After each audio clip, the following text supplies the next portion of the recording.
Para saudara yang terkasih, khususnya ketiga diakon yang terkasih, panggilan menjadi imam adalah anugerah cuma-cuma dari Allah. Kalau Tuhan memanggil seseorang menjadi imam, itu bukan pertama-tama karena dia memiliki kemampuan, bukan pertama-tama karena dia layak, bukan pertama-tama karena Tuhan membutuhkan bantuannya, tetapi karena Tuhan memang mengasihi lalu memilih dia.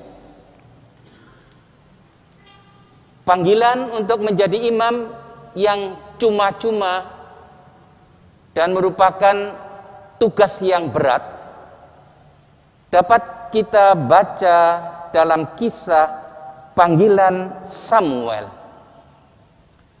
seorang remaja yang dipanggil untuk menjadi nabi Tuhan. Suatu tugas yang berat sekali.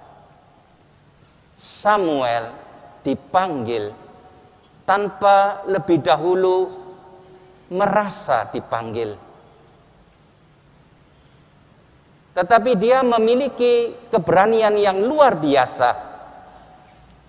Ketika dia dipanggil, Samuel berani berkata, "Ini aku, bersabdalah ya Tuhan, hamba-Mu mendengarkan." Dan kita tahu dia menjadi hakim yang besar, hakim terakhir sebelum digantikan oleh Raja Saul.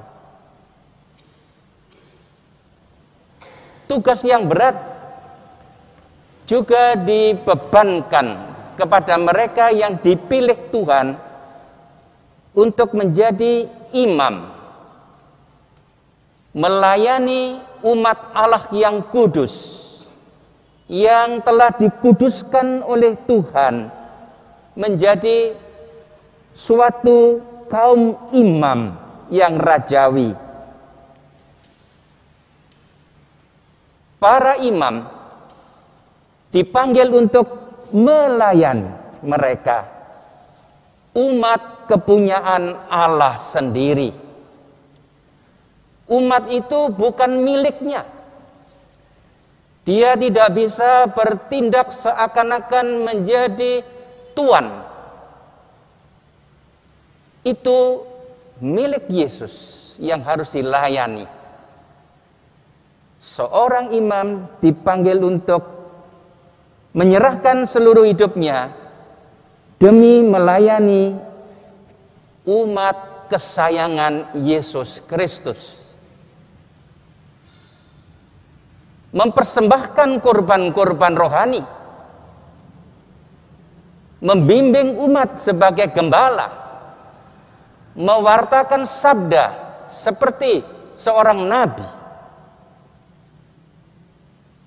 Mereka menjadi Kristus-Kristus yang lain untuk melayani gereja. Tugas ini tidak mudah, menuntut kesetiaan dan perjuangan seumur hidup. Akan tetapi dalam bacaan Injil kita memperoleh suatu penghiburan.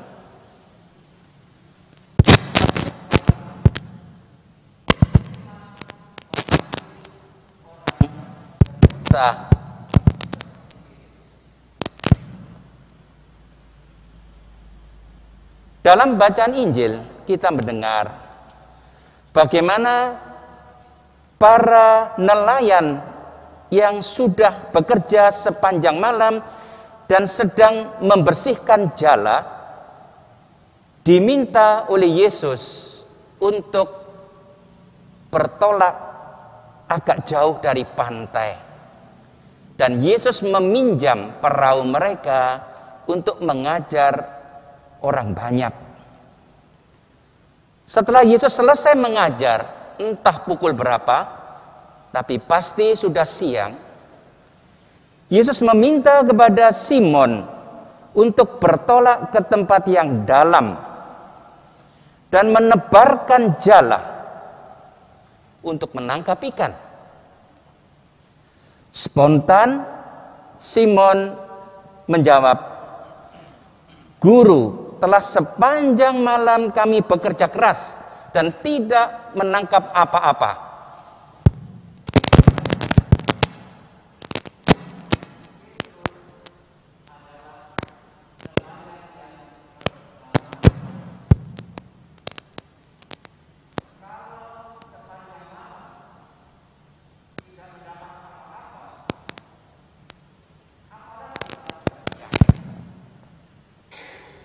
Menurut penilaian manusia,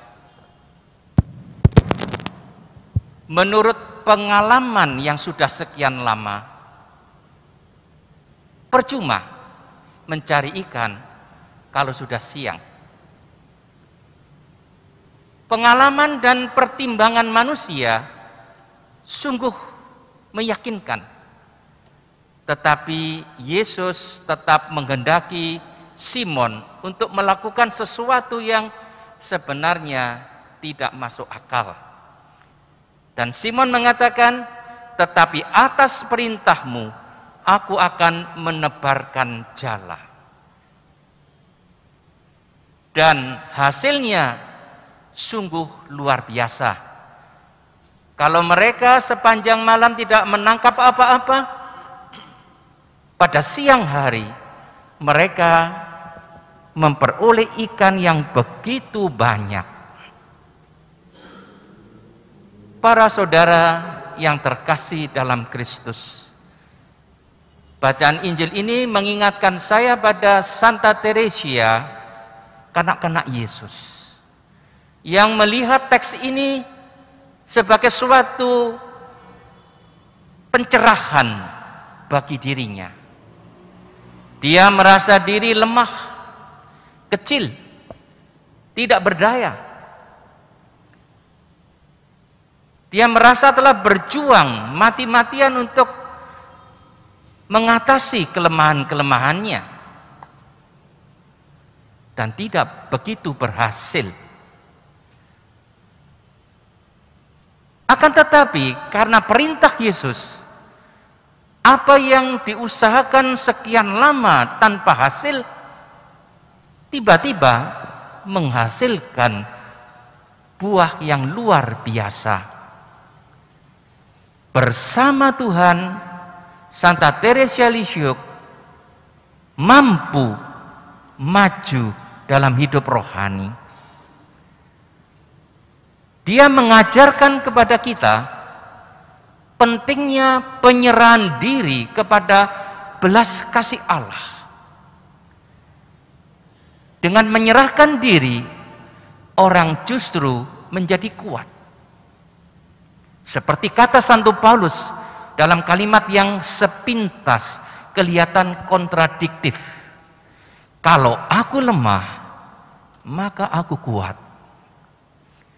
Sebab kalau orang merasa diri kuat, mungkin dia lupa untuk memohon bantuan dan kekuatan dari Allah. Sebaliknya, kalau orang merasa diri lemah lalu menyerahkan diri kepada belas kasih Allah, maka berkat bantuan Allah, apa yang sulit dicapai oleh kemampuan manusia dengan kemampuan sendiri dapat dijalankan dengan begitu mudah. Inilah amanat bacaan-bacaan Injil yang telah dipilih oleh para diakon sendiri untuk peristiwa besar yang mereka alami pagi ini. Semoga mereka menjadi batu-batu hidup yang ikut membangun bangunan rohani, yaitu gereja. Setiap batu berharga asal dia sungguh-sungguh menjadi batu. Semoga demikian. Tuhan memberkati.